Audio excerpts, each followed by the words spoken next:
म बिहानै सुतिरहेको थिएँ, एक्कासी चाहिँ दुःखद खबर आयो। के होला त त्यस्तो? यो जान्नको लागि चाहिँ भिडियोलाई तपाईँहरूले चाहिँ लास्टसम्म चाहिँ हेर्न पर्ने हुन्छ। आयो सबजना सन्चै राम्रै हुनुहुन्छ होला, म नि ठिकठाक छु। म चाहिँ ट्याक्कसँग बाहिर गएको मामाले पनि भाँडा धस्दै हुनुहुन्थ्यो। अनि म चाहिँ माथि गएर टक्कसँग झोला झार्न लाएँ। किन झोला झार्न लायो होला भनेर सोध्दै हुनुहोला, भिडियोलाई चाहिँ हेरिराख्नुहोस् है त, किन हो थाहा हुन्छ। अनि झोलालाई पनि लगेर टक्कसँग मैले चाहिँ गाडीमा राखिदिएँ। अनि झोला राखिसकेपछि चाहिँ हामी चाहिँ टक्क लाएर बस्यौँ गाडीमा।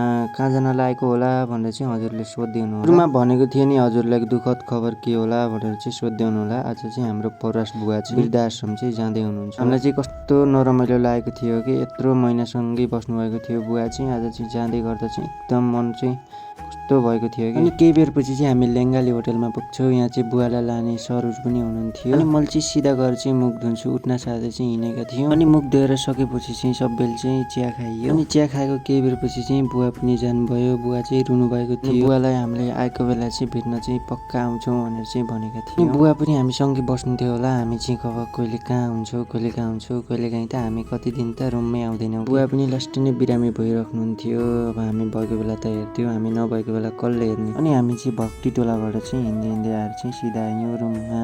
माथि गएर हेरेको तालचा लागेको थियो बुवा बस्ने कोठामा चाहिँ। आजको लागि चाहिँ यति नै त। बुवा आश्रम गएर चाहिँ ठिक गर्नुभयो कि बेठिक कमेन्ट गर्नु होला है।